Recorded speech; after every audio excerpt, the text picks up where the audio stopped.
नमस्कार, मी मुग्धा लोणकर.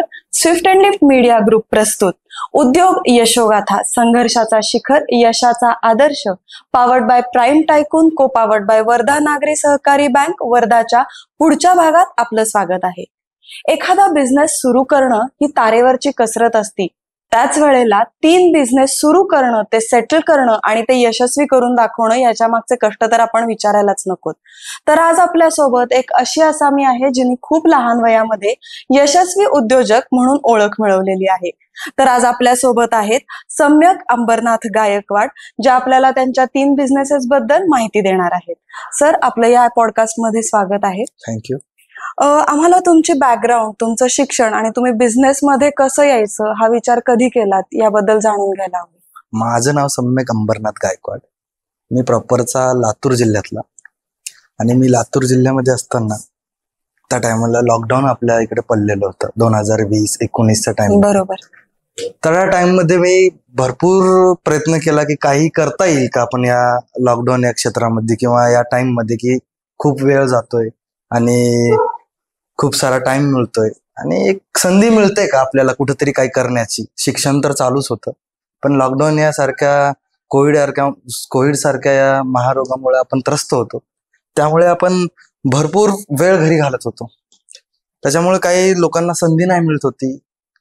लोकांचं रडगाणं होतं किंवा परिस्थितीही तशी होती की रडगाणं म्हणता येत नाही, की परिस्थितीच तशी होती की आपण नाही काही हालचाल करू शकत, की 2 पैसे कमवू शकतो, 2 पैसे आणू शकतो, अशी खूप सारी परिस्थिती होती. तर त्या टाइमला एक संधी मिळाली मला, आणि कुठंतरी एक माझ्यामध्ये एक असं वाटायचं की काहीतरी आपण करावं.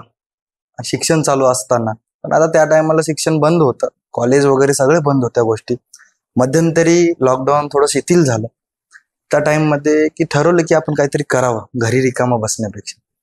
मग तेव्हा एक संधी मिळाली की चला आपण अशा क्षेत्रामध्ये उतरावं की जिथं आपल्याला की इन्व्हेस्टमेंट पण लागणार नाही, आणि आपल्याजवळ जर कला कौशल्य जर असेल तर आपण त्या क्षेत्रामध्ये पुढे जाऊ.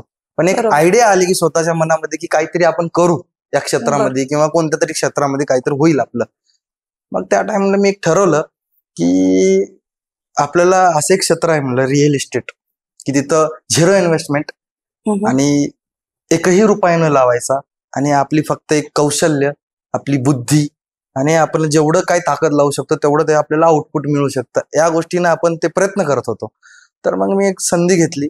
माझ्याच घरातला एक फ्लॅट होता लातूर जिल्ह्यामध्ये, माझ्याच चुलत्यांचा. तो फ्लॅट मी विकण्याचा प्रयत्न केला, की त्यांनी मला एक संधी दिली की बाबा हे विकून दाखव. मला एक त्यांनी संधी दिली आणि अचिव्हमेंट पण दिली की हे विकून दाखव, त्याच्यानं होऊ शकतं का. चॅलेंज दिल्यासारखं झालं मला ते. आणि घरच्यांचं पण, वडील पण दाखव तद्दम असेल तर, या गोष्टी झाल्या. मग त्याने म्हणून ठीक स्वीकारलं आणि लातूर सारख्या शहरामधून मी तिथं आलो. मला कुठलाही या गोष्टीचा बॅकग्राऊंड नाही. माझ्या घरचंही बॅकग्राऊंड बिझनेसचं नाही आणि कुठलंही नाही. सगळे शिक्षण क्षेत्रामध्ये आहेत, सगळे शिकलेले आहेत, सगळे व्यवस्थित त्यांचं व्यवस्थित चालू आहे. पण माझी एक वेगळी वाट चालू होती. मग त्या टायमाला मी ते चॅलेंज स्वीकारलं आणि घेतलं आणि ठरवलं की हा फ्लॅट आपल्याला विकायचा. तो भेटलाय ना, संधी आली ना घरातून चालून आपल्याला, तो विकून दाखवायचा. तर मी त्या टाइमला मग त्यांचा तो फ्लॅट घेतला, त्यांना थोडं रिनोव्हेशन करायला लावलं की असं करा, आणि मी एवढ्यापर्यंत विकून दाखवतो. बरोबर. माझी ते सुरुवात झाली. मग एक प्लॅटफॉर्म रेडी होते, सोशल मीडिया वगैरे. चांगला सोशल मीडिया तगडा होता त्या टाइमला, घरी असल्यामुळे सगळे सोशल मीडियाचा भरपूर वापर होत होता. आणि असंही होतं लॉकडाऊन मध्ये, अशी एक संधी मिळाली, काही लोक छापत पण होते पैसे. असं नव्हतं की तिथं पैसे नाही कमवत होते, काही लोक कमवत पण होते, काही लोक लॉस मध्ये पण गेले, काही लोकांच्या नोकऱ्या पण गेल्या. मग त्या टायमाला आपण एक संधी शोधावं म्हटलं आणि चालू झालो पुढे. लॉकडाऊन खूप स्ट्रॉंग झालेला होता त्या टायमाला, घरी असल्यामुळे सगळेजण त्या गोष्टी, आपलं सोशल मीडिया एवढं स्ट्रॉंग झालं होतं घरी असल्यामुळे लोक. त्या टायमाला म्हणलं की चला सोशल मीडियाचाच आपण आधार देऊ. मग एक रिअल इस्टेट विकणाऱ्या गोष्टी वगैरे असे सोशल मीडियावर भरपूर ऍप्स आहेत, त्याच्यावर आपण काही प्रोजेक्ट लाईव्ह केले. ते जो आपला फ्लॅट आहे तो लाईव्ह वगैरे केला, तिथून इन्क्वायरीज वगैरे घेतल्या, आणि सतत माझे पेपर पण चालू त्याच्यामध्ये. लॉकडाऊन मध्ये वर्क घरून पेपर चालू, ते पेपर देत त्या गोष्टी पण करायच्या होत्या. ते चॅलेंज पण स्वीकारलं होतं, आणि कुठं तर उमेद होती की ते करायचंय आणि ते आपल्याला काहीही करून ते विकायचं आणि त्यातून 2 पैसे आणायचे आणि दाखवायचं. वर्ष त्या टायमाला माझं 20-19 चालू होतं, आणि 15 दिवस सतत ते पेपर देत मी तेवढ्या उन्हातानामध्ये ते द्यायचं, विकायला जायचं, कस्टमर यायचा, अक्षरशः गळ्यापर्यंत कस्टमर यायचे की घेतो, आम्ही घेणारच आहे, उद्या येऊन तुम्हाला टोकन देतो, इथपर्यंत लिटरली त्या गोष्टी व्हायच्या, पण ते सक्सेस नाही व्हायच्या. असे करून 15 ते 20 दिवस मी त्याच्यामध्ये घातले. वडील रागवायचे, आई रागवायची मला, अरे एवढ्या उन्हातानात फिरतोयस, एवढं काय मिळाले त्याच्यात, तुला काही भेटणार झाल्या हातात, एवढं पेपर पण चालू आहे तुझे, हे सगळ्या गोष्टी वगैरे. पण मी तरी ते सोडलं नाही, पण मला विकायचंच म्हणलं. की असा एक दिवस उजळला, 21वा दिवस, की त्या दिवशी एक कस्टमर भेटला, त्याला व्यवस्थित बोललं वगैरे, त्यासोबत डील झाली. दुसऱ्या दिवशी मला तो टोकन आणून दिला आणि त्या दिवशी मी त्या टायमाला 36,000 रुपये कमिशन कमवलं. आणि त्या दिवशी माझी वाटचाल सुरू झाली. आणि त्या दिवशी मी स्वतःला ठरवलं की सम्यक, हे तुझ्या जिंदगीतला टर्निंग पॉइंट आहे की तू काय करू शकतोस, बरोबर, की तुला ह्याच्यामध्ये काय होऊ शकतं, की तुझ्यात काय कला आहे. मला त्या दिवशी कळालं की की आपण ह्या क्षेत्रामध्ये पाऊल टाकू शकतो आणि इथून आपण चांगले 2 पैसे कमवू शकतो, नो इन्व्हेस्टमेंट. बरोबर. म्हणून मी त्या दिवशी ठरवलं की शिक्षण घेत असताना आपण शिक्षण पूर्ण करू आणि या क्षेत्रामध्ये हळूहळू पाऊल रचू. तसं करत करत लातूर सारख्या ठिकाणी मी भरपूर खरेदी विक्री केली. जेव्हा लॉकडाऊन शिथिल झालं वगैरे, मग नंतर असं वाटलं की चला आपण लातूरमध्ये जर झालंच म्हणलं, आपलं शिक्षण पुण्यामध्ये चालू आहे, तर या पुण्यासारख्या सिटीमध्ये नंतर आलो. जेव्हा लॉकडाऊन वगैरे झालं, कॉलेज वगैरे सुरू झालं, त्या टायमाला मी पुण्यासारख्या सिटीमध्ये आलो. 1-2 कंपनीमध्ये मी जॉब केला रिअल इस्टेटच्या. मग ते जॉब करत करत मग नंतर ठरवलं की आता आपलं स्वतःचं काहीतरी. का जॉब केला तर इथलं मार्केट मला माहित नव्हतं या पुण्याचं, की पुण्यासारख्या सिटीमध्ये काय चालतं काय नाही, की आपण गावाकडल्या लेवलला केलं त्या गोष्टी, 2 पैसे कमवले पण, 2 पैसे आणले पण घरी, सगळ्या गोष्टी झाल्या. पुण्यासारख्या सिटीमध्ये येऊन म्हणलं की चला आपली इथं 4-3 वर्ष घातलेत आपण शिक्षणाच्या मार्फत. म्हणून म्हणलं की इथं आल्या आल्या 2-3 कंपनी जॉईन केल्या. ते जॉईन केल्यानंतर इथलं मार्केट समजलं. मग नंतर अशी एक उमेद होती की स्वतःच काहीतरी करा, कारण तिथं पण मी स्वतःच केलं होतं. बरोबर. इथं फक्त जॉब केला की मला शिकण्यासाठी की काय असतं, कारण मला जॉब नाहीच करायचा होता माझा. आता पण मला जॉबही नाही करायचा, मी ठरवलं होतं तेव्हा पण. त्या शिकल्यानंतर मग अशी वाटचाल चालत चालत आज मी स्वतःची पॅट्रोनेज रिअल्टर म्हणून स्वतःची कंपनी उभा केली. आज त्याच्या अंडर खाली मी 25-30 बुकिंग केलेल्या आहेत चांगल्या, आणि माझा हॅप्पी कस्टमर आहे. त्यांचे इंटेरियर डिझाईन सुद्धा मी स्वतः करतो. त्या कस्टमरचे एकदम व्यवस्थितरित्या मी कंपनी चालवतो माझी. तुम्ही कंपनी सुरू करून साधारण किती वर्ष झाली? आज कंपनी सुरू करून 1-1.5 वर्ष होते मला. बर. तर आज 20-25 कस्टमर माझं म्हणजे व्हॅल्युएबल आणि लॉयबल कस्टमर अजून पण माझ्याजवळ आहे. अजून पण माझ्याजवळ ते कस्टमर बोलतं, विचारतं, मी सध्या त्यांना विचारपूस करतो, बोलतो. ते 20-25 कस्टमर म्हणजे ती माझी फॅमिली. म्हणजे आज ते कस्टमर 100 कस्टमर, एका घरात जर 4-5 माणसं बोलली तर माझे म्हणजे आज 100 लोकांचं कुटुंब माझ्यासोबत आहे. आज मी तेवढा विश्वास कमवला त्या 25 लोकांबद्दल. ते आजही मला रेफरन्स देतात. लंडन सारख्या ठिकाणचे कस्टमर आहेत, अमेरिकेसारख्या ठिकाणचे कस्टमर आहेत, तिकडून मला कस्टमर रेफरन्स देऊन मी इथं राहतो ते तिथं राहतात, तिथून माझ्या त्या कस्टमरांनी न घर बघता न कुठली काही करता ते कस्टमर माझ्या विश्वासावर माझ्याजवळून घर घेतात आज पण. आणि आज डोलानं मी माझी पॅट्रोनेज रिअल्टर मी चालवतो तेवढ्याच ताकदीने. Very good. म्हणजे साधारण तुम्ही पुण्यात कधी आलात? मी पुण्यात 17-18च्या दरम्यान आलो पुण्यामध्ये. बरोबर. 17-18च्या दरम्यान मी पुण्यात आलो. 18-19च्या दरम्यान माझं कॉलेजला ऍडमिशन होतं. अच्छा. मग ते आबासाहेब गरवाजी कॉलेजला माझं BSc मायक्रोबायोलॉजी झालं. आज मी MBA करतोय बाहेरून DY पाटीलला, यासारख्या त्याच्यामध्ये माझं चालू आहे. तर काही अजून नवीन करण्याचं भरपूर प्रयत्न आहेत, कारण नोकरी करायची नव्हती मला. पहिली गोष्ट, काहीतरी आपल्याचं होऊ शकतं का हेच माझी इच्छा आहे. शेवटपर्यंत तेच राहणार. म्हणजे मायक्रोबायोलॉजीचं सेक्टर काही विषय नाही, ते रिअल इस्टेट हे पूर्ण वेगळं. कारण मी का ठरवलं, ज्यावेळेस मला कळलं की स्वतः मी काय करू शकतो. मी आज मायक्रोबायोलॉजी केलं, मला त्यातलं किती जमते काय नाही जमते हे माझ्या जीवाला माहिती. बरोबर. पण मी ज्या क्षेत्रात आहे त्याच्यातलं मला किती जमतं हे माझ्या जीवाला माहिती. कारण टर्निंग पॉइंट माणसाला येतो, फक्त तो कळला पाहिजे की काय करू शकतो आपण. बरोबर. की तिथंच रडलं नाही पाहिजे, लढलं पाहिजे. हे मला वाटतं की लढायला शिकल्यावर रडायची गरज नाही. लढताना रडणं आलं तरी चालेल, पण रडताना लढायला आलं तर माणूस लढणार नाही. पण लढताना रडणं आलं पाहिजे, पण लढा. आधी लढणं खूप गरजेचं आहे. बरोबर. आता तुम्ही रिअल इस्टेट मध्ये जेव्हा काम करता तेव्हा आता लातूरचं मार्केट वेगळं आहे, पुण्याचं मार्केट वेगळं आहे, आणि पुण्यामध्ये कॉम्पिटिशनही जास्त आहे. खूप लातूरच्या कम्पॅरिझन मध्ये. बरोबर. तर मग जेव्हा तुम्ही पुण्यामध्ये स्वतःच सुरू केलं तेव्हा तुम्हाला काय काय अनुभव खूप आले? खूप अनुभव म्हणजे एवढे भयंकर की कस्टमर असा यायचा. रिअल इस्टेटचं मार्केट एवढं बूम आहे पुण्यासारख्या सिटीमध्ये. आज आमच्यासारखे इथे 5 ते 10,000 म्हणा लोक काम करतात बरोबर. रिअल इस्टेटमध्ये. आणि कन्स्ट्रक्शन साईट खूप आहेत पुण्यामध्ये. घर प्रत्येक माणसाची एक इच्छा असते की एक आपलं हक्काचं घर घर पाहिजे. राहावं. एक स्वप्न असतं प्रत्येक जणाचं की आपल्याला काहीतरी बाबा स्वतःच एवढं आपण जिंदगीमध्ये कमवलंय तर आपलं एक चांगलं घर सिटी लेवलला चांगला जॉब वगैरे राहावं हे त्यांची इच्छा असतं. तर भरपूर लोक आमच्यासारखे काम करणार आहेत. आम्हाला भरपूर चॅलेंजेस आहेत. मला सुद्धा खूप चॅलेंजेस झालेत. इथं सुद्धा तोच अनुभव आला जो लातूरमध्ये आलाय की कस्टमर माझ्यासोबत पण फिरायचा, दुसऱ्या 4 जणांसोबत पण फिरायचा. बरोबर. कारण आमच्यासारखे भरपूर आहेत. कारण तू पण प्रॉपर्टी दाखवणार, तू पण पोटासाठी करतोय, आम्ही पण पोटासाठी का. पण आमची एक माझ्या पॅट्रोनेज रिलेटरची एक टॅगलाईन आहे, एव्हरीथिंग विथ अस. जेव्हा तुम्ही घर घेसाल माझ्याकडून त्या टायमाला तुम्ही ते घर घेतल्यावर तुम्हाला जेव्हापर्यंत चावी मिळेल तेव्हापर्यंत हा सम्यक गायकवाड तुमच्यासोबत राहील. कुठला पण प्रॉब्लेम येईपर्यंत. तुम्हाला कितीही प्रॉब्लेम येऊ द्या, काही येऊ द्या, कुठलीही अडचण येऊ द्या, सगळंच करणार आपण. की असं नाही की तुम्हाला घर घेऊन दिलं आणि तू सोडलं, असं नाही. त्याच ह्याच्यानं आपल्याला 25 कस्टमर मला फक्त रेफरन्सनं मिळालेला आहे. मी कुठंही माझी जाहिरात केलेली नाही, कुठेही काही नाही. मी फक्त इथं 2 ते 3 कस्टमरला घर विकलं. त्या 2 ते 3 कस्टमरांनी मला हे सगळे रेफरन्स दिलेले आहेत. Mouth publicity. मी कुठेही मार्केटिंग केलेली नाही. आजही माझे जे कस्टमर आहेत ते माझ्याकडून इंटेरियर डिझाईन करायला रेडी आहेत. त्यांचे पजेशन आहेत. पजेशन पर्यंत त्यांना हाय हॅलो गुड मॉर्निंग माझा सकाळी असतो, त्यांना बोलतो मी. बरोबर. प्रत्येकाला मी व्यवस्थित विचारतो, विचारपूस करतो की सर कसे आहात, काय नाही. त्यांच्या फॅमिली पर्यंत त्यांच्या फॅमिलीचा मी एक कुठेतरी मूलभूत गरज असल्यासारखं त्यांच्यासोबत मी राहतो. एवढं त्यांच्यासोबत अटॅचमेंट झालं कारण ते लोक मला माझ्यावर एवढं प्रेम करतात.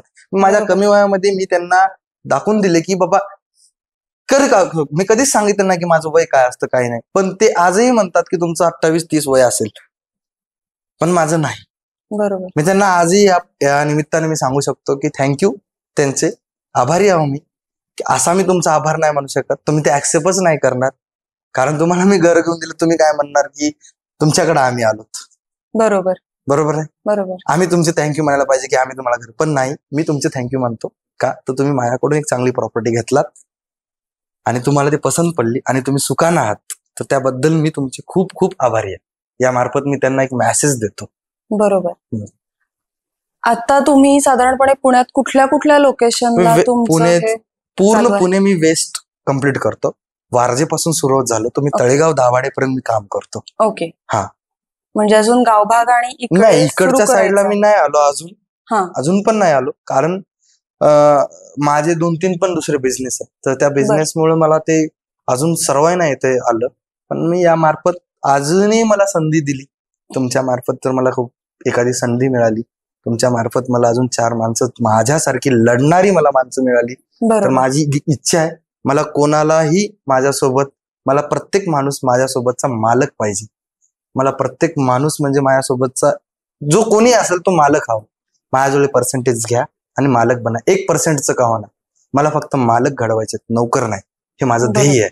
आज जे बिझनेस क्षेत्रामध्ये मी उतरलोय तर माझं ध्येय होतं की मी मालक म्हणून उतरलोय ना, माझ्यासोबतचा सुद्धा 1% का होणार मालक पाहिजे. बरोबर. तुम्ही जगा. कारण माणसांना कसं असतं मॅडम माहितीये का, लढण्याच्या आधी जो लढतो ना त्याला कारण नसतात. तो लढण्याच्या आधी माणूस 100 कारण शोधतो. बरोबर. की मी कसाच जाऊ, मी कसाच करू, काय करू, काय नाही. त्याच्यात त्याचा वर्ष जातो आणि वर्षभरानंतर म्हणतो की मला हे करायचं होतं, मी केलं नाही. मग का केलं नाही? तुम्ही संधी नाही मिळाली. संधी नाही, तुम्ही संधी स्वतःच निर्माण करा. कोणी आणून देणार नाही ना तुम्हाला संधी. बरोबर. कुठून कोणी आणून देणार नाही. तुमच्या मनगटातच ताकद तेवढी पाहिजे ना. तुमच्या यशालाच नशीब म्हणलेलं आहे, नशिबाला यश नाही म्हटलेलं. तुम्ही जेवढं कष्ट करसाल तेवढं तुम्हाला वापस भेटणार आहे. हो ना. मी म्हणतो हा श्रद्धा आहे देवावर, पण देवाजवळ तुम्ही मागणं ही खूप वाईट आहे ना गोष्ट. बरोबर. बरोबर आहे ना. बरोबर. तुम्ही श्रद्धा ठेवा पण तुम्ही मागायला जाता का? कारण पाहिजेत आपल्याला. का मागायला जाता? तुम्ही लढा ना. तुम्ही लढत नाही तिथे 1 घंटा जाऊन देवाजवळ मागता, 1 घंटा लढा. बरोबर. बरोबर आहे ना. तो नाही म्हणतोय का देव देत नाही म्हणतोय का? देतोय ना. कधी तुम्हाला तिथं गेल्यावर सुख मिळतंय, शांती मिळते ना, मग लढून जा ना शांती घ्यायला. बरोबर, अगदी बरोबर. बरोबर आहे ना. तिथं बरोबर. शांती वाटते ना, तुम्ही लढून या आणि तिथं निवांत बसा आणि शांत व्हा आणि डबल लढायची ताकद निर्माण करून पुढे जा लढायला अजून. पण तिथं आधी आपले लोक काय करतात, तिथं जातात आणि मला हे पाहिजे ते पाहिजे मागणं मागत बसतात. मग त्याची गोष्ट खूप वाईट वाटते आजच्या परिस्थितीची. माझ्यासारख्या माझ्या मित्र परिवारामध्ये माझे जे माझ्यासारखे लढणारे आहेत त्यांच्यासाठी मला एवढंच सांगायचे की लढा, लढल्याशिवाय पर्याय नाही. बरोबर. खूप मोठी संधी आहे. लढणं एकच उपाय आहे, जे अभ्यासात लढणं, बिझनेसमध्ये लढणं, कोणत्या खेळात लढणं, लढावंच लागेल. त्याच्याशिवाय काही मिळणार नाही. एवढं बरोबर. मात्र नक्की. मला तरी कळून चुकलंय. बरोबर. कारण अजूनही माझं स्ट्रगल चालू आहे. असं नाही की मी खूप मोठा झालोय आणि खूप मी काय कमवले नाही. मला अजून कमवायचे, म्हणजे माणसं कमवायचे. पैसा तर कमवलेच हो, पैसा तर नंतर आला हा, पण पहिलं माणसं कमवणं खूप मोठी गोष्ट. बरोबर. ते माणसंच आपल्याला पैसे कमवून देणार. बरोबर, अगदी बरोबर. बरोबर आहे ना. आता तुम्ही रिअल इस्टेट मध्ये जसं सुरुवातीपासून म्हणजे सुरुवात केली, हा टर्निंग पॉइंट होता. हो. इंटिरियर डिझायनिंग करायचं कसं डोक्यात आलं? इंटेरियर डिझाईन असा विषय झाला की इंटेरियर सारख्या क्षेत्रामध्ये घुसलो की मला एक काय वाटलं की रिअल इस्टेट आपण करतो. जेव्हा माणूस बिझनेस करतो, कुठलाही माणूस बिझनेस करताना तो माणूस क्रिएटिव्ह असायला पाहिजे. पहिली गोष्ट, बरोबर. तो क्रिएटिव्ह असेल तर तो बिझनेसवर बिझनेस करू शकतो आणि तो बिझनेस वाढवू शकतो. बरोबर. तुम्ही जर बिझनेस करत असाल तर क्रिएटिव्ह माइंड असेल तुमचा तर तुम्ही तो पुढे जाणार 100%. तर मला काय वाटलं की जेव्हा मी एक विचार केला एका दिवशी की असं वाटलं की मी जेव्हा एखादं घर विकतो तर त्या माणसाला गरजा काय आहेत पुढे, त्याला लोन लागतं घराचं. तो 1 करोडचं घर घेतो म्हणल्यावर 15-20 लाख रुपयाचे इंटेरियर करणारच म्हणलं. हो. हा आम्ही विचार केला की म्हणलं यार, म्हणलं माझा व्हॅल्युएबल कस्टमर आहे, लॉयबल कस्टमर आहे, त्याला का लोकांकडे जाऊ द्यायचं इंटेरियर करण्यासाठी. मग माझ्याच छताखाली द्यायला पाहिजे ना. माझ्या कंपनीचंच नाव आहे एव्हरीथिंग विथ अस. बरोबर. लोगोच आहे पॅट्रोनेज रिअल्टर. पॅट्रोनेज हे अम्ब्रेलाचा मी एक वर्ड घेतलेला आहे आणि माझा लोगो सुद्धा त्याच्यामध्ये एक अम्ब्रेला टाकलेली आहे मी, टीला. म्हणजे एका छताखाली छताखाली आणलंय मी सगळं. ते की तुम्हाला सगळं मी करून देईन व्यवस्थित तुमच्या बजेटमध्ये बसून तुम्हाला सगळ्या गोष्टी. तर माझा हा हेतू झाला की म्हणलं की चला, जेव्हा आपण घर देतोय पोझिशन पर्यंत यांसोबत राहायचं. जेव्हा पोझिशन मिळेल सॉफ्ट, त्या टायमाला आपण त्यांना इंटेरियरच्या डिझाईन्स द्यायच्या. इंटेरियर त्यांना कुठल्या पाहिजे काय नाही, कारण तेवढं त्यांना आपण 1 करोडचं घर घेऊन देतो आणि 15 लाखाचा दुसरा येऊन जाऊन इंटेरियर करतोय. 1 करोडसाठी त्यांनी माझ्यावर विश्वास ठेवू शकतात, 15 लाखाचा का नाही ठेवू शकत. बरोबर. आणि दोन्ही सर्व्हिसेस एकच माणूस देतोय म्हणल्यावर एवढ्या विश्वासानं माझं 1 करोडचं घर घेतात ना त्यांनी माझ्याकडून, बरोबर. मग 15-20 लाखाचं इंटेरियर का नाही घेऊ शकणार. अगदी बरोबर. तेवढ्याच ताकदीने मी करेल ना. तेवढ्या ताकदीने त्यांना 1 करोडचं घर दिले. तर मग तो विचार केला, तर त्या विचारानं मी ते पुढे वाटचाल केली. मग तेव्हा त्या टायमाला मला 2-3 भेटले. 2-3 इंटेरियरचं डिझाईन केलं एकदम व्यवस्थित, एकदम सुटेबल पैशामध्ये, व्यवस्थित पैशामध्ये आणि व्यवस्थित सगळ्या गोष्टी केल्या.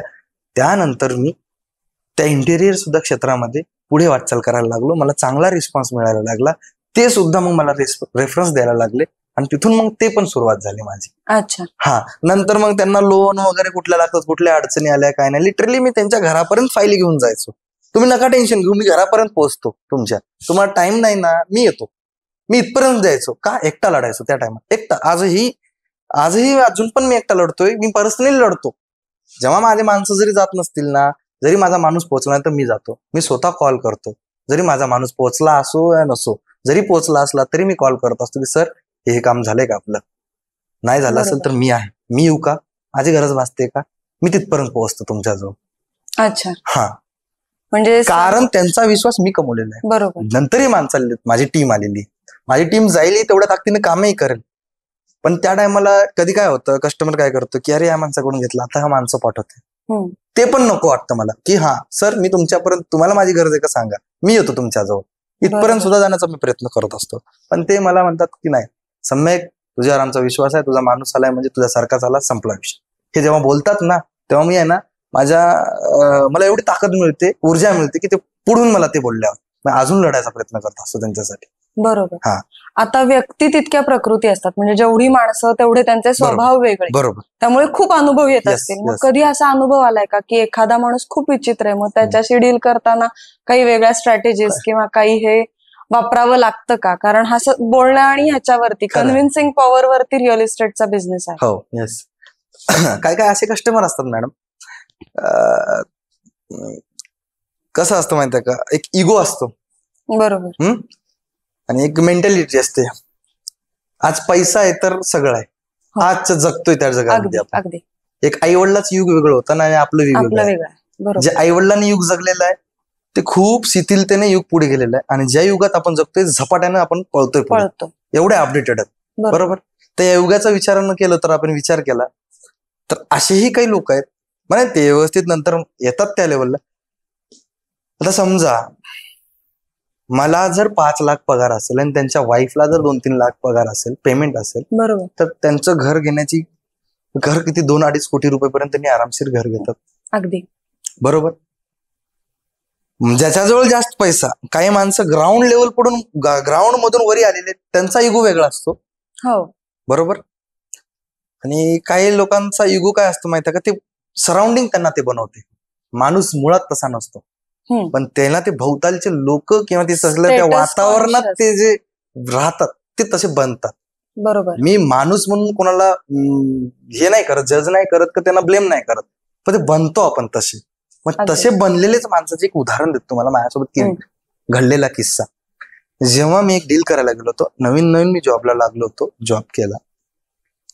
जॉब झाल्यानंतर सगळं तिथं शिकलो. नंतर एक मला रेफरन्सने एक डील भेटली. 2 कोटी रुपयाचा माझा क्लायंट होता. त्याचा जो ऑडी, BMW अशा सारख्या गाड्या होत्या. ते लोक त्यांच्या मुलाला बाळाला घेऊन यायचे फ्लॅट बघायला. त्यांना शनिवार रविवार सुट्टी असायची. लिटरली आम्ही आमचे काम, त्यांचे बाळ उचल, लेकराला रडतात वगैरे, क्लायंट आहे आपला तो. एक सर्व्हिस एक प्रोव्हाइड करणं एक आमचं कर्तव्य आहे, काम आहे आणि माणुसकी आहे. बरोबर. तर त्यांना प्रॉपर्टी दाखवत असताना एक आता काही जरी झालं तर आम्ही काम करतोय, प्रत्येकाला एक रिस्पेक्ट असतं. मला एक वाटतं क्लायंट म्हणून पण आहे ना, एखादा काम करत असतो तर त्या माणसाची एक त्याच्या कामाची तरी इज्जत करावं, त्याची नाही तर नाही. बरोबर. बरोबर. अगदी बरोबर. त्याच्या कामाची इज्जत करावं, ते सोडून द्या माणूस म्हणून. तुम्हाला दाखवतोय ना एवढं सगळ्या गोष्टी वगैरे. तर तो कस्टमर असा होता, 2 कोटीची प्रॉपर्टी दाखवली. तो बोलला की हे नाही आवडली. मी म्हणलं ठीक आहे सर, काय हरकत नाही, दुसरी दाखवतो. 2, 2.5, 3 कोटीपर्यंत दाखवलं. मला असं करून 15 दिवस 8 दिवस, हा कस्टमर आहे माझा, मी त्यांना कितीही दिवस मला फिरवा, मला द्यायचंच आहे तुम्हाला, द्यायला गेलो. मग त्यांनी एका दिवशी काय केलं की तुम्हाला एकदा सांगितलं कळत नाही का म्हणे मला. म्हणजे सर काय झालं, माझं काय चुकलं? नाही म्हणे तुम्हाला मी असा फ्लॅट पाहिजे. सर तर तुम्हाला सगळे तुमच्या ह्याच्यानुसार तुम्ही फ्लॅट दाखवलेत. म्हणलं की तुम्हाला असं नाही की वेगळं काय दाखवलं, तुम्ही सगळं बघायला पण आलात फ्लॅट वगैरे. मग त्यांचा बिहेवियर मला लक्षात आलं की म्हणलं आता ऍज अ कस्टमर म्हणून आपण काय करणार, कुठेतरी एक बाबा कस्टमर आहे आपला, त्याच्यासोबत व्यवस्थित वागणं, राहणं वगैरे. पण कस्टमरनं सुद्धा त्या गोष्टीचा फायदा नाही घ्यायला पाहिजे. बरोबर. मग त्या टायमाला समजले की आता हे पाणी डोक्याच्या वरून जाते आपल्या, पण तरीही आपण हँडल केलं. मी जेवढं होईल तेवढं त्यांना चांगली प्रॉपर्टी दिली, सगळं केलं, सगळं व्यवस्थित दिलं. ते आज खुश आहेत. ते शर्मिंदा झाले नंतर की सॉरी चुकलं म्हणले आमचं. आता या गोष्टी मी इथं बोलू शकत नाही, ते काय गोष्टी काय झाल्या. सॉरी म्हणे, आम्ही ओळखण्यात चुकलो म्हणे. सर म्हणलं 15 दिवस घातले म्हणलं तुम्हाला चांगली प्रॉपर्टी देण्यासाठी. म्हणलं मला नका म्हणलं तुमचं सॉरी वगैरे, तुमचं सॉरी ऐकण्यासाठी मी 15 दिवस नाही घातले. म्हणलं मी माझं काम केलं. म्हणलं बस तुम्ही सॉरी म्हणलात ना, म्हणलं माझ्या कामाची कदर केलात. म्हणलं बस मी हे जिंकलो. म्हणलं पण मला पर्सनली सॉरी नका म्हणलं तुमचा. बरोबर. तर माझं ते काम मी योग्यरित्या केलं. त्यांनी आज खुश आहेत, चांगल्या गोष्टीला आहेत. ते आजही कस्टमर मला कुठला सण असला काय असला आवर्जून मला फोन लावतो. बस मी जिंकलो ना. बरोबर. कस्टमर सॅटिस्फाईड, मी माझ्या कस्टमरला सॅटिस्फाईड केलं, जिंकलो. मी माझा कस्टमर खुश आहे ना तर मी जिंकलो. बरोबर. आज मी ते कस्टमर सोडला नाही. जर तो कस्टमर त्याच टायमाला मी जर काही जो बोललो असतो, काही जर एखादा शब्द गेला असता तर आज म्हणजे 10 कस्टमर नाही भेटले असते ना. हो. माझं मार्केटमध्ये नाव 2 मिनिट लागले असते ना. मला माहित होतं ना ते कस्टमर कसं आहे. बरोबर. ते काय लेवलला विचार करा, कारण माणूसही बदलू शकतो. कारण आपण कसे आहोत त्याच्यावर पुढचा माणूस पण बदलू शकतो. बरोबर. पण आपण सडळ मनाचे आणि नियत चांगली असल्यावर पुढचा माणूस कसाही असू द्या बरोबर व्यवस्थित होतो. बरोबर. याच ताकदीवर मी जगतोय. आणि करतोय बिझनेस. गाव सोडून येऊन आज मी हे बिझनेस याच ताकदीवर करतोय. आपण निस्वार्थ राहायचं, काम करायचं आणि कोणालाही काही बोलायचं नाही. व्यवस्थित आपलं जेवढं काम आहे तेवढं टापटीप करायचं. होत नसेल तर प्रेमानं बोलायचं, प्रेमानं सांगायचं. वेळ लागत असेल तर माझी कशी आहे काम करण्याची पद्धत, जेव्हा कस्टमर आला, कुठलीही कोणताही क्लायंट येऊ द्या, काहीही येऊ द्या, की आधी त्यांचं ऐकून घ्यायचं, सगळं समजून घ्यायचं. होतंय का आपल्याच्याने, होत असेल तर डन, नाही होत असेल काही अडचणीत असतील त्यांना व्यवस्थित सांगायच्या गोष्टी आणि त्यांना मार्ग दाखवायचा. जरी आपल्याच्याने होत नसेल, दुसरीकडून कुठं काय होत असेल तर त्यांना व्यवस्थित त्या लेवलवर घेऊन जायचं. किमान तो माझं म्हणणं काय असतं की त्या कस्टमरला जर एखादं काम नाही आवडलं तर त्या कस्टमरला आपली वृत्ती आवडली पाहिजे. किमान आपली वृत्ती तरी, बरोबर, आपली वृत्ती जरी आवडली तर आपल्याला कमी नाही पडणार ना. हो, उद्या हा कस्टमरने हे काम नाही दिलं तर दुसरं तरी देईल तो. याच लेवलवर मी काम करतो, रेफरन्सवर मी जगतो या पुण्यामध्ये. फक्त मला रेफरन्स का, तर निस्वार्थ जगतोय म्हणून. बरोबर, बस माझं एकच रूल आहे, मी स्वतःला म्हणतो स्वतःला, आणि माझ्या वडिलांचं एक वाक्य आहे, सम्यक काहीही कर, चारित्र्य संपन्न राहा जगामध्ये. या जग चारित्र्य संपन्न, चारित्र्यावर कुठला डाग नाही आला पाहिजे. आणि दुसरी गोष्ट, कोणाला फसवा फसवी नाही करायची. काही जरी झालं, 1 रुपया कमी कमाव, पण फसवा फसवी नाही करायची, खोटं नाही बोलायचं कधीच. हे माझ्या वडिलांचे वाक्य आहेत आणि ते वडिलांना मी फॉलो करतो. बरोबर, आणि ह्या गोष्टीवरच मी जगतो. 1 रुपया कमी जरी भेटला ते चालेल, पण फसवा फसवी नाही करायची. आणि रणांगण सोडून कधीच नाही जायचं. बरोबर, लढायचं तर ते जिंकल्याशिवाय सोडायचं नाही. बरोबर, बस एवढं मात्र त्या वडिलांसाठी मी आज थँक्यू म्हणतो की त्या रूलवर मी फॉलो करतो आणि पुढे जातो. म्हणून मला काही कमी नाही पडत. मी चालत असतं, कधी कमी पैसे भेटतात, कधी एक कस्टमर देत नाही, काय हरकत नाही, ओके थँक्यू म्हणतो, निघत असतो पुढे. अडचणी भरपूर आहेत. आता नवीन नवीन मोठे मोठे कन्स्ट्रक्शन्स होत आहेत, रिडेव्हलपमेंट पुण्यामध्ये खूप मोठ्या प्रमाणात चालू आहे. मग अशा वेळेला बिल्डर कॉन्टॅक्ट करतात का? बिल्डर आमच्यासोबत, आता आम्ही बिल्डर जवळ काम करत असताना बिल्डरचे आम्ही फक्त बिल्डरचेच आम्ही प्रॉपर्टी विकतो, सेल करत असतो. त्यांच्यासोबत आमचं टाईप असतं. जेव्हा बिल्डर आम्हाला सांगत असतो की ह्या प्रॉपर्टी आहेत, आम्ही क्लायंट घेऊनच असतो बिल्डरकडे नेऊन सेल्समध्ये सगळं दाखवणं वगैरे. कारण बिल्डर आम्हाला प्रत्येक वेळेस जेव्हा एखादा लॉन्च होत असेल प्रोजेक्ट तर त्यावेळेस कॉन्टॅक्ट करतात, त्यांचे सेल्स पर्सन वगैरे त्यांचे डिटेल्स पाठवतात की असं असं आपला या लोकेशनला प्रोजेक्ट येतो आणि हा एवढ्या एवढ्या फ्लोअरची बिल्डिंग आहे आणि एवढी एवढी इन्व्हेंटरी आहे. या सगळ्या गोष्टी तो सेल्स पर्सन आपल्याला सांगत असतो आणि त्याच्यानुसार मग आम्ही फॉलोअप घेत असतो आणि क्लायंट आम्ही जोडत असतो. समजा क्लायंटचे एखाद्या हे जसे जसे त्यांच्या रिक्वायरमेंट आहेत तसे तसे आम्ही त्यांना फ्लॅट दाखवत असतो. मग जेव्हा जेवढ्या बिल्डरचे आमच्यासोबत आहेत फ्लॅट वगैरे, आता कोणता, आता समजा असे 4 कस्टमर आहेत तर 4 कस्टमरच्या इन्व्हेंटरी वेगवेगळे असतात की काही काही वेगवेगळे मागतात. 2 BHK 1 BHK 3 BHK, त्यांना लिव्हिंग कसा पाहिजे, किचन कसा पाहिजे, काय नाही हे सगळं सांगत असतं. मग कोणत्या बिल्डरचं बसते, कोणत्या बजेटमध्ये, कितीच्या बजेटमध्ये आणि किती कॉन्फिगरेशन पाहिजे, काय नाही, तसं आम्ही त्यांना मग ते सजेस्ट करत असतो की हा बिल्डर रेप्युटेशन आहे, या बिल्डरची अशी अशी प्रॉपर्टी तुमच्या बजेटमध्ये आणि तुम्हाला जशी पाहिजे हे भेटू शकते, तुम्ही या कधी व्हिजिटला असेल, हे असं आम्ही लाईनअप करत असतो आणि तिथून चालवत असतो या गोष्टी. बरोबर. तर रिअल इस्टेट आणि इंटिरियर डिझायनिंग हे दोन्ही पॅरलल बिझनेस आहेत, तर ते दोन्ही एकत्र करणं फायदेशीर ठरतं किंवा काही त्याच्यामध्ये एकत्र करताना अडचणी येतात? एकत्र करण्यासाठी ते तर खूप फायदेशीरच आहे करणं, म्हणजे ते एकत्रित, कारण तो कुठंतरी आपल्याला वेळ मिळतो. फक्त ते आपण एकदा घर क्लायंटला विकलं की झाला तो क्लायंट संपला असं नाही. इंटिरियर त्यासोबत करणं म्हणजे क्लायंट सोबत आपण जोडणं झालं. ओके. ते जोडल्यामुळे आपल्याला ते रेफरन्स मिळतील ह्या आशेनं. बिझनेस हा आशेवरच असतो मला तरी वाटतं. मग ह्यासाठी तुम्ही काही इंटेरियरचं नॉलेज आणि शिक्षण घेतलं का सुरू करताना? इंटेरियरचं काम मी हेल्पर पासून काम केलं. लिटरली मी स्वतः मजुरांसोबत काम केलेला माणूस आहे की स्वतः फेविकॉल कसा लावायचा असतो, मेजरमेंट कसं घ्यायचं असतं, तिथून मी शिकलो. तर मला कुठलंही काम करत असताना मी ग्राउंड पासूनच वरी जाण्याचा प्रयत्न केला. मी 200 रुपये सुद्धा रोज घेतला इंटेरियरचं काम शिकताना. मी प्रॅक्टिकल नॉलेज घेतले. आता फक्त सर्टिफाईड नॉलेजसाठी माझा कोर्स पण चालू आहे, सर्टिफाईड पण मला मिळेल, पण मी प्रॅक्टिकल नॉलेज एवढं घेतलंय की लिटरली मी त्या माणसांसोबत राहून एक 200 ते 300 रुपये सुद्धा रोज घेतलेला की मला प्रॅक्टिकल नॉलेज नसतं. कारण हा तो आहे, पण कसं असतं जेव्हा क्लायंट, माझा जो क्लायंट असतो तो क्लायंट काय शिकले सवरलेला आहे, बरोबर. बरोबर. आयटी आणि क्लायंट आहे सगळं. आजच्या घडीमध्ये माणसाच्या प्रॅक्टिकल नॉलेजला तेवढी किंमत आहे, तेवढी शिक्षणाला पण आहे. तर मग काम करत असताना शिक्षण हे तारतं, एवढं मात्र अगदी, मला अगदी. लक्षात आलेलं आहे. शिकलेली कुठली गोष्ट वाया नाही जात. काय होतं माहितीये का, ज्या टायमाला मी इंटेरियर तुम्हाला म्हटलं की मॅम आम्ही एवढे एवढे प्रोजेक्ट केलेत इंटेरियरचे, मी दाखवले, तुम्हाला ते पसंतही पडले, पण शेवटी काय असतं, शिक्षण. बरोबर. होय, मी माझ्या प्रॅक्टिकल नॉलेजवर एवढं मी काम केलंय, मला जमतंय, पण कुठेतरी तो कागद असतो ना, सर्टिफिकेट, तो खूप महत्वाचा आणि असतो. काही टेक्निकॅलिटीज त्या Yes, yes, yes, शिक्षणातून yes, yes, मिळतात. yes. काय गोष्टी, कारण शिक्षण हे खूप महत्वाचं आहे हे मला माहित आहे. त्याच्यामुळे मी ते सर्टिफिकेट आणि त्याचा पण कोर्स चालू आहे माझा, ते पण कम्प्लीट होईल माझ्या या महिन्याभरामध्ये, ओके. ते पण होऊन जाईल कम्प्लीट. पण मी आज ज्या गोष्टी केल्यात माझ्या रेफरन्सवर, माझ्या कामाच्या जोरावर, आणि त्या लोकांनी मला दिल्यात, आणि जेव्हा जेव्हा मदत पडली, मी त्या टायमाला मी 3D सुद्धा लोकांना पोहोच केलेत माझ्या हिशोबाने. मी कुठेही जायचं, पण तो 3D आणायचा, मला जसं पाहिजे तशी डिझाईन मी आणून माझ्या क्लायंटला द्यायचं, मी कमी नाही पडायचं. बरोबर. कमी नाही पडलो क्लायंटला. फक्त माझ्याजवळ टॅग नव्हता, आता तो टॅगही मिळून जाईल मला, कारण फक्त प्रॅक्टिकल नॉलेजवर टॅग होता.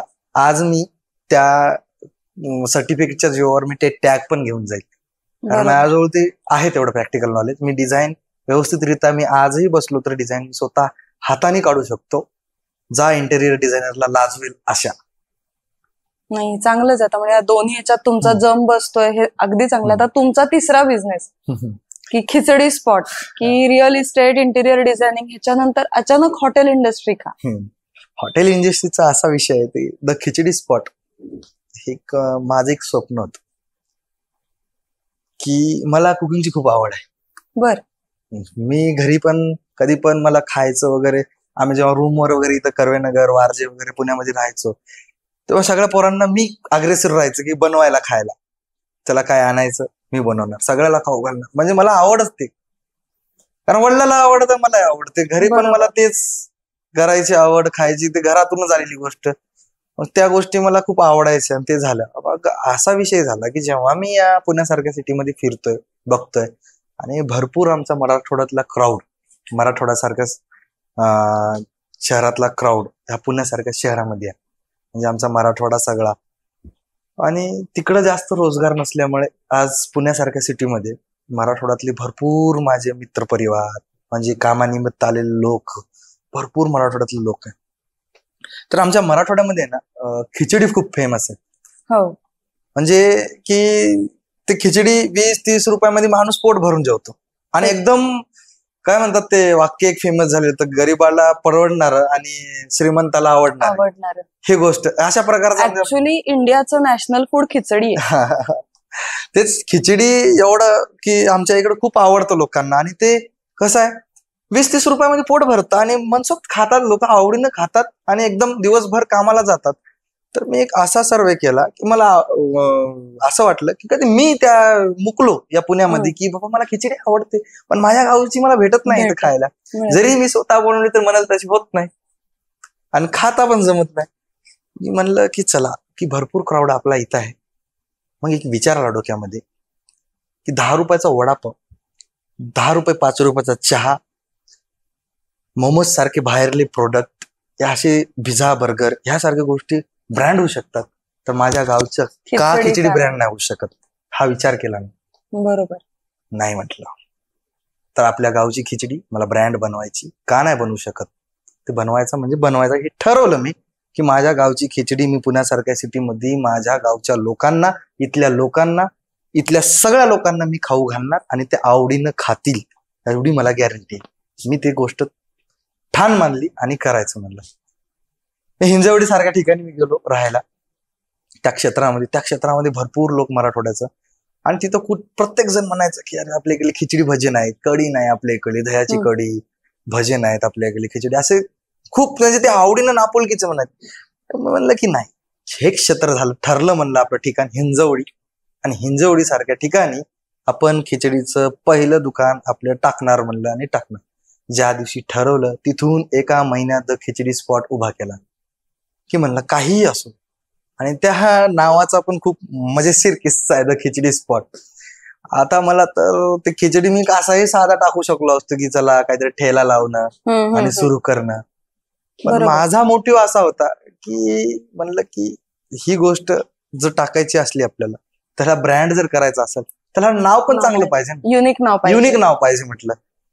त्या दिवशी ठरवलं की काय करायचं, तर नाव काय नाही. असे मित्र परिवार बसला वगैरे, त्यांना म्हटलं की अरे आपल्याला खिचडीचं हॉटेल टाकायचंय, तर नाव वगैरे काय करायचं काय नाही. कोणी काय काय सुचवलं, हे सुचवलं ते सुचवलं. म्हणलं आपलं स्पेशल आहे खिचडी, तर खिचडीसाठी काय करता येईल. मग ठरलं सगळ्या मित्र परिवाराच्या म्हणण्यानुसार, आमच्या सगळ्याच्या म्हणण्यानुसार द खिचडी स्पॉट. आज द खिचडी स्पॉट 6 ते 7 महिने झाले डौलानं उभा आहे हिंजवडी सारख्या ठिकाणी, आणि एकदम व्यवस्थित प्रतिसाद आहे. 2-3 महिने खूप स्ट्रगल मध्ये काढले द खिचडी स्पॉटने. कारण नाव तयार होऊन इतरांच्या पर्यंत कुठलाही बिझनेस तयार होण्यासाठी वेळ तर लागतोच, आणि आज द खिचडी स्पॉट यशस्वीरित्या चालू आहे. आज एवढं भारी वाटतं की द खिचडी स्पॉट मध्ये वेटिंग लागते, तेव्हा कुठंतरी मनाला वाटतं की माझ्या गावचं लोक येते खाते, आणि या पुण्यातले सुद्धा लोक, बाहेरल्या राज्यातले लोक सुद्धा माझ्या खिचडी स्पॉटच्या बाहेर वेटिंगला थांबतोय ना. म्हणलं जिंकलो म्हटलं, काय पाहिजे अजून. आज मी 35 रुपयामध्ये माझी खिचडी पोट भरून देतो. माझ्याजवळून ऑफिसला डब्बे घेऊन जातात लिटरली. हा माझा ऍक्च्युली पुढचा प्रश्न होता की तिथे IT पार्क खूप आहे. IT पार्क मध्ये माझ्या खिचडी स्पॉट मधून दररोज 30 ते 40 खिचडी कस्टमर टिफिन घेऊन येतो, आणि तो घेऊन जातो पार्सल. ह्याच्यापेक्षा जास्त मी काय कमवायचं राहील की माझी खिचडी मी आज चांगल्या AC मधल्या ऑफिस मध्ये पोहोचवतोय. बरोबर. आणि तिथले लोक आवर्जून आणि खुशीनं खातात. बस मी आनंदी आहे 35 रुपयामध्ये. आणि तिथं 35 रुपये हे मी का ठेवलंय, असा मोटिव्ह होता की 35 में सब कुछ, 35 मध्ये तुमचं पोट भर. मग आता ती रक्कम क्वालिटी आणि क्वांटिटी करता तुम्ही. जेव्हा 35 रुपये मी ठेवले, 35 दिले, तुम्हाला क्वालिटीही मिळणार, क्वांटिटीही मिळणार. तेवढंच, परत मागायला कस्टमर येतच नाही. एकदा जर खाल्ला, त्याला जर पूर्ण आवडलं, पोट जर भरलं तर तो नाही घेणार, आणि त्याला जर आवडली तर 2-2, 3-3 खातो. बरोबर. पोट भरा एवढा तर मी 35 रुपयात देतो. अगदी. कारण कसे असतात, 2 प्रकारचे लोक असतात. एक पोट भरून, एक मन भरून खाणार. आणि ज्याचं मन भरलं नाही ना, तो डबल घेतो, आणि जो पोट भरलं ना, तो म्हणतो परत येतो. बरोबर. पोट भरलेला परत येतो, मन भरलेला डबल घेतो. बरोबर. आता तुमचे हे तिन्ही बिझनेस म्हणजे खिचडी स्पॉट, पॅट्रोनेज रियालिटी आणि इंटिरियर, हे तिन्ही मॅनेज करताना काय काय प्रश्न येतात? काय प्रश्न येतात, कारण प्रत्येकाचे चॅलेंजेस वेगळे आहेत. प्रत्येकाचे चॅलेंजेस वेगळे. काही वेळेला अचानक 1-2 ठिकाणी एकदम चॅलेंजेस आले, काही प्रॉब्लेम्स आले, तर मग कसं हँडल करता, किंवा किती जणांची टीम तुम्हाला याच्यामध्ये? आता माझ्यासोबत नाही ना, म्हणजे 4, 5, 6 जण आम्ही टीम आहे. बरं. तर हॉटेलला 4 लोक आहेत, ते हॉटेल व्यवस्थितरित्या सांभाळतात. हिंजवडी सारख्या ठिकाणी मी सगळ्यात मोठा प्रोजेक्ट केलाय आता एक 15 दिवसाखाली.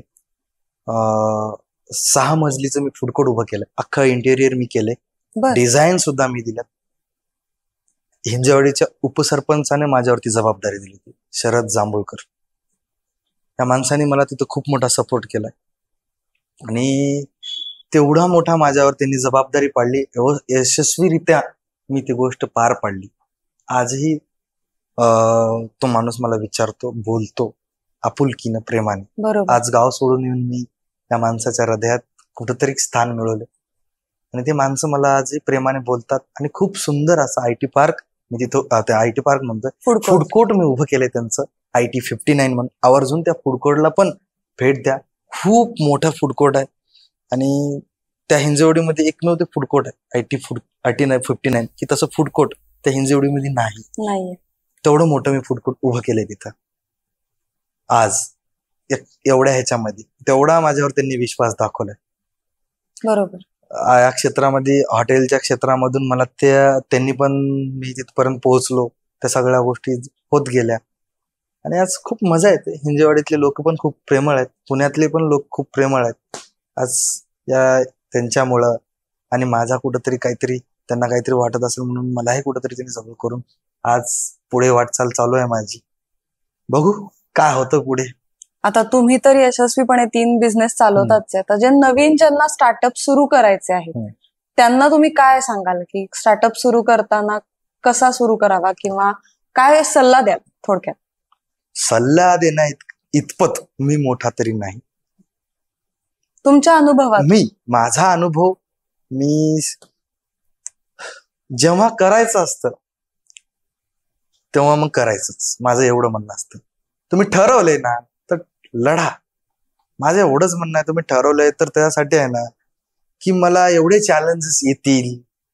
ठरवण्याच्या आधीच जर तुम्ही चॅलेंजेसला जर रडत असाल की बाबा मी कसं करू, मला बॅलेन्स नाही, मला कोणी सपोर्ट नाही करणार, मला पैसे नाही भेटणार, मला भांडवल नाही भेटणार, मी कसा कनेक्ट करू यांच्यासोबत, मी यांना कसा बोलू, माझा बिझनेस कसा चालू, काय नाही का करण्याच्या आधीच. बरोबर आहे ना? म्हणजे तुम्ही स्वप्न बघितलंय, पण त्या स्वप्नासोबत काय बघितलंय हे, पण त्या स्वप्नासोबत तुम्ही ते बघितलं नाही की माझं पूर्ण झाल्यावर काय होऊ शकतं. बरोबर आहे ना? तर माझं एवढंच म्हणणं आहे की माझ्यासोबत जे लढणार आहेत माझ्यासारखे, त्यांना एकच म्हणणं आहे, तुम्ही आलायत ना, तुम्ही लढा, सुट्टी देऊ नका. एवढे तुटून पडा त्या संकटावर, त्या संकटाला सुद्धा लाज वाटली पाहिजे.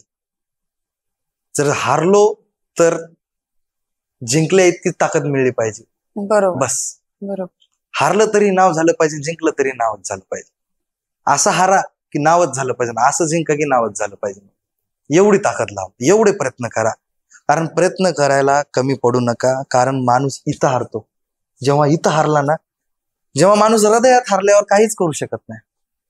म्हणून मनात हृदयात हारू नका. माणसं तर हरवायला बसलेलेच आहेत. भाऊकी, दोस्त, सगळी दुनिया हरवायला आपल्याला बसलेली आहे. पण तुम्ही इथं ठरवा ना जिंकायचं म्हणून, मग जिंकणारच. तुम्ही स्वतःचे स्वतः बना, कोणी तुम्हाला येऊन बनवणार नाही. तुम्हाला तर घडवणार कोणीच नाही.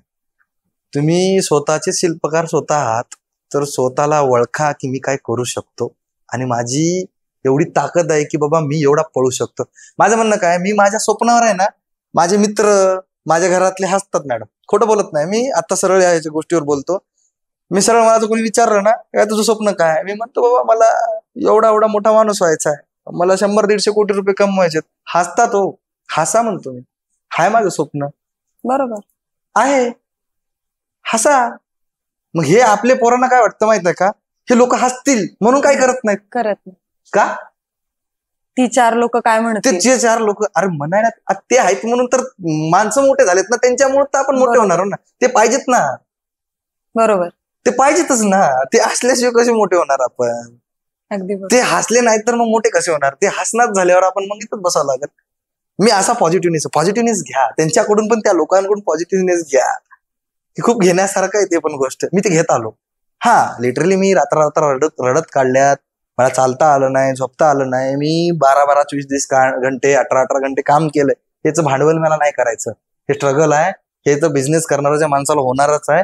आणि तिचं भांडवल करून कोणी मोठं, भांडवल करून तर मोठं कधीच व्हायचं नाही. मला तर वाटते तुमच्या परिस्थितीचं तुम्ही जर भांडवल करत असाल ना, आणि त्याच्यातून जर तुम्हाला मोठं व्हायचं असेल जिंदगीत, त्याचा आधार नका घेऊ. त्या भांडवलाचा कधीच आधार नका घेऊ. बिझनेसमॅनात ना तुम्ही जर स्ट्रगल केलंय आणि त्याचं जर तुम्ही प्रत्येक वेळेस जर भांडवल करून जर पुढे जायचा प्रयत्न जर करत असाल, तर मग त्या गोष्टीसाठी माझा कधीही नकार असेल. मी कधीच भांडवल नाही करणार. केलंय स्ट्रगल, केलंय ना स्ट्रगल. का? मी माझ्यासाठी, माझ्या 4 माणसासाठी केलंय. मी भांडवल करण्यासाठी नाही ना केलं. आज जे बघतोय ना मी सोशल मीडियावर, आज जेवढे बिझनेसमॅन बघतो ना मॅडम, मला त्याच्याबद्दल एक खेद वाटतं. जेवढे बिझनेसमॅन मी सोशल मीडियावर बघतो, म्हणजे माझा मोटिव्ह, मी मला स्वतः पर्सनली सांगतो, मी कोणाचं नाही सांगत. मी पर्सनली मला जे वाटतं इथे, जेवढे मी बिझनेसमॅन सोशल मीडियावर बघतो ना, प्रत्येक जण भांडवल करतं. का भांडवल करता? भांडवल नका करू. तुम्ही भांडवल करून मोठे नाही होणार. बरोबर. तुम्ही स्ट्रगल केले ना, 4 माणसं मोठे करा. कष्टाने मोठं होणार. तुम्ही कष्ट केलेत, पण तुम्ही प्रत्येक वेळेस ते गोष्ट का सांगता 18 घंटे 24 घंटे काम केलंय ना, मान्य आहे ना, दिसतंय ना, तुम्ही यश गाठलंय ना, तुमचं दिसतंय ना, मग सांगायची गरज काय. बरोबर आहे ना. बरोबर, अगदी बरोबर, खरं आहे ना हे गोष्टी. बिझनेसमॅन आहेत जे होत आहेत, एकमेकांना बघून पुढे जात आहेत. आज जेवढं पुस्तकांच्या सानिध्यापेक्षा सोशल मीडियाच्या सानिध्यामध्ये माझा जो तरुण वर्ग आहे, माझा मित्र परिवार आहे, पुस्तकापेक्षा जास्त त्यांना आवड तिथं झाली सोशल मीडियाला. आणि सोशल मीडियातून भरपूर काही चांगल्या गोष्टी मिळतायत आणि त्याला एक हात धरून पुढे जाण्याचा प्रयत्न करतायत. तर माझं एकच म्हणणं आहे माझ्या मित्रपरिवाराला, माझ्यासारख्या तरुणांना, की करत असताना, लढत असताना काही काही अशा गोष्टींचा आधार घ्या, विचारवंतांचा, पुस्तकांचा आणि या लोकांचा आधार घ्या. फुले, शाहू, शिवाजी महाराज, आंबेडकर हे लोक वाचा. खरंच हे लोक खूप प्रेरणा देणारे आणि या लोकांमुळे आपण एक पुढचा भारत निर्माण करू शकतो. एवढं मात्र मला या पॉडकास्टच्या निमित्तानं सांगायचंय. कारण या लोकांनी ज्या टायमाला भारत घडवण्याचा प्रयत्न केलाय ना, एवढा भयंकर संघर्ष केलाय, तो संघर्ष आपल्याला यांचं वाचून करण्याची गरज नाही पडणार. यांना वाचा. सोशल मीडियात तर आपण आहोतच, यांना वाचत वाचत जर आपण पुढे जर प्रयत्न केला तर खूप मोठा इतिहास आहे. छत्रपती शिवाजी महाराज, महात्मा फुले, आंबेडकर, शाहू महाराज या लोकांमुळे आपल्याला खूप प्रेरणा मिळतं आणि या लोकांची प्रेरणा आम्ही घेतो. वाचनाची आवड निर्माण करा. खरंच वाचनामधून खूप सारं आपल्याला मिळतं की स्ट्रगल मध्ये खालीवरी होत असताना हे लोक खूप ताकद देतात. आपण लगेच रडतो किंवा की यार आपल्याला जमत नाही, कारण त्या टायमाला या लोकांनी खूप संघर्ष केलाय आणि ते हारले नाही, ते लढतच गेले. आजही मी पुस्तकं जेव्हा वाचतो, मी पुस्तकाच्या सानिध्यात आहे. पुस्तकं मला खूप आवडतात कारण मी सगळ्या ढ वर्गातला विद्यार्थी, सगळ्या बोटाला बोट धरून मी मित्राच्या चाललेला, पास होताना पेपर वगैरे. पण आज पुस्तक मला माहित नव्हतं. हे पुस्तक मला बिझनेस मध्ये आल्यावर कळालं की हा, या पुस्तकाची धागा धरून आपण काहीतरी करू शकतो. हे बिझनेसनं सुद्धा मला पुस्तक शिकवलंय. आता मी पुस्तकही थोडे वाचा, एवढी माझी इच्छा आहे बस. हे तुमचा हा सल्ला खरंच जे नवीन स्टार्टअप सुरू करतायत त्यांच्यासाठी खूपच महत्वाचा आहे. आणि आमच्या स्विफ्ट अँड लिफ्ट मीडिया ग्रुपची खरंच इच्छा आहे की तुमचं जे स्वप्न आहे ना ते पूर्ण व्हावं नक्की आणि ते होईल अशी खात्री पण आहे. तुम्ही आमच्या कार्यक्रमात आलात आणि आमची एक आठवण म्हणून हे एक छोटंसं टोकन.